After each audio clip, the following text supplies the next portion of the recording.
نحمده ونصلي على رسوله الكريم اما بعد فاعوذ بالله من الشیطان الرجیم بسم اللہ الرحمن الرحیم۔ عیون الاخبار میں ہے حضرت شقیق بلخی رحمۃ اللہ تعالی علیہ فرماتے ہیں لوگ جو ہے تین باتیں محض زبانی کرتے ہیں۔ یہ شقیق بلخی رحمۃ اللہ تعالیٰ کیا فرما رہے ہیں؟ تین باتیں محض زبانی ہیں جو لوگ کرتے ہیں، اور وہ کیا ہے؟ اور یہ بھی فرماتے ہیں مگر عمل اس کے خلاف کرتے ہیں۔ محض جو ہے تین باتیں کرتے ہیں لیکن عمل اس کے خلاف کرتے ہیں۔ ایک یہ کہ وہ کہتے ہیں کہ ہم اللہ کے بندے ہیں لیکن کام غلاموں جیسے نہیں کرتے، اور بلکہ آزادوں کی طرح اپنی مرضی پر چلتے ہیں۔ خلاصہ کلام یہ ہے، حضرت شقیق بلخی رحمۃ اللہ تعالیٰ علیہ یہ فرما رہے ہیں کہ ایک چند بندے دیکھتے ہوں گے کہ کہتے ہیں کہ ہم اللہ کے بندے ہیں، لیکن ان کا کام جو ہے ایسا ہوتا ہے جو اللہ کے حکم کے خلاف ہوتا ہے۔ اللہ جو ہے نمازوں کا حکم فرما رہا ہے، دین کے کام کا حکم فرما رہا ہے، اچھے کاموں کا حکم فرما رہا ہے، لیکن ایسے لوگ جو کہتے ہیں کہ ہم اللہ کے بندے ہیں، لیکن جب اللہ فرما رہا ہے کہ نماز کو قائم رکھو، زکوٰۃ ادا کرو، حج ادا کرو، لیکن لوگ کیا کرتے ہیں؟ اس کے برعکس کرتے ہیں اور اللہ کے احکامات کو نہیں مانتے۔ اور دوسری بات یہ کہتے ہیں کہ اللہ تعالیٰ ہی ہمیں رزق دیتا ہے، لیکن ان کے دل اور دنیا اور متاع دنیا جمع کیے بغیر مطمئن نہیں ہوتے، اور یہ ان کے اقرار کے سراسر خلاف ہے۔ اللہ اکبر! یہ انسان کا دوسرا پہلو ہے جو ہمارے درمیان موجود ہے۔ خلاصہ کلام یہ ہے کہ جو لوگ کہتے ہیں کہ رزق ہمیں اللہ ہی دیتا ہے، یہ کہتے ہیں لیکن ان کا دماغ، ان کا دل، ان کی نیت، ان کی حوث اتنی دنیا سے اتنی لغوت، اس کی اتنی محبت ہو جاتی ہے کہ کہتے تو ہیں کہ ہمیں اللہ رزق دیتا ہے، لیکن دنیا کی محبت میں اتنے گر جاتے ہیں کہ اللہ کے عطا کردہ رزق پر جو ہے شکر ادا نہیں کرتے، بلکہ اور دنیا کی حوث میں پڑ جاتے ہیں، اور دولت کمانے میں، اور جو ہے عیش و عشرت میں پڑ جاتے ہیں۔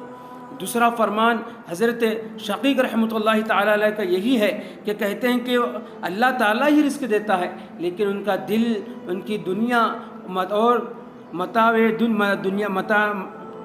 دنیا جن کے بغیر مطمئن نہیں ہوتی۔ یعنی خلاصہ کلام یہ ہے کہ دوسرا مال اور جمع کیے بغیر ان کا دل جو ہے مطمئن نہیں ہوتا۔ اللہ کا دیا ہوا سب کچھ ہے، لیکن دل اور دماغ اور نفسانی خواہشات جو ہیں اور دولت کمانے پر مجبور کرتی ہیں، یہ دولت کما کر اکٹھا کرتی ہیں، یہ ہے دنیا کی حوث پرستی۔ اور تیسرا فرمان جو حضرت شقیق رحمۃ اللہ تعالی علیہ فرماتے ہیں، تیسرے کہتے ہیں کہ آخر ہمیں مر جانا ہے مگر کام ایسے کرتے ہیں جیسے انہیں کبھی مرنا ہی نہیں ہے۔ اللہ اکبر! ذرا غور کریں، ایسے لوگ بھی ہیں جو کہتے ہیں ہائے افسوس میں نے زندگی میں نماز ہی نہیں پڑھی، ہائے افسوس میں نے کوئی نیکی کا کام نہیں کیا، ہائے افسوس میں نے اللہ کو راضی نہیں کیا۔ یہ کہتے ہیں، یہ کہنے کے بعد پھر دنیا کی محبت میں ایسے لگ جاتے ہیں کہ انہیں کبھی مرنا ہی نہیں ہے، کبھی موت ہی نہیں آنی ہے، لیکن جب ایسے ان کو سامنے موت جب آ کر کھڑی ہو جاتی ہے تو وہ تب استغفار کرتے ہیں، تب توبہ کرتے ہیں، لیکن اللہ ان کی توبہ کو قبول نہیں فرماتا۔ اللہ اکبر! تو جیسا کہ ناظرین کرام، جیسا کہ آپ نے ملاحظہ فرمایا، ذرا غور تو کیجئے کہ میدان محشر میں ہم کون سا منہ لے کر اللہ کی بارگاہ میں حاضر ہوں گے۔ اللہ اگر ہم سے پوچھ بیٹھے کہ اے میرے بندے بتا، میں نے جو تجھے دولت عطا کی تھی وہ تو نے کہاں صرف کی؟ تو میں نے جو تجھے جوانی عطا کی تھی، جو تجھے طاقت عطا فرمائی تھی، آیا تو نے وہ میرے نیک کاموں میں صرف کیا یا پھر دنیا کی عیش و عشرت میں دکھاوے کے لیے اسے خرچ کیا؟ ذرا غور و فکر کریں۔ جب اللہ تبارک و تعالی ہمیں یہ سوال کر بیٹھے تو ہمارا کیا ہوگا؟ قرآن کی آیت ہے، اللہ تبارک و تعالی ارشاد فرما رہا ہے وَاتَّقُوا اللَّهَ إِنَّ اللَّهَ خَبِيرٌ بِمَا تَعْمَلُونَ، اور اللہ تبارک و تعالی سے ڈرو، بے شک تم جو کرتے ہو اللہ اس سے آگاہ ہے اور خبر رکھتا ہے۔ پھر اللہ نے مومنوں کو سمجھایا کہ وہ اس کے احکامات کو نہ چھوڑے اور ہر حالت میں اس کی وحدانیت کا اقرار کرتے رہیں۔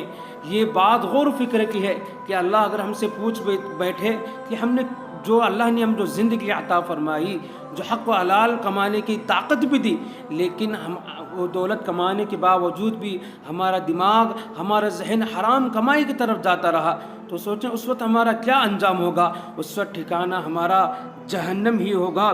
حدیث شریف میں آیا ہے کہ عرش الہی کے پائے تخت پر لکھا ہے کہ جو میری اطاعت کرے گا میں اس کی بات مانوں گا، جو مجھ سے محبت کرے گا میں اس سے اپنا محبوب بندہ بناؤں گا، جو مجھ سے مانگے گا میں اسے عطا کروں گا، اور جو بخشش کی طلب کرے گا میں اسے بخش دوں گا۔ سبحان اللہ۔ اللہ تبارک و تعالیٰ سے دعا ہے کہ ہمیں کہنے اور سننے سے بھی زیادہ عمل کرنے کی توفیق عطا فرمائے۔ وما علینا الا البلاغ۔ السلام علیکم۔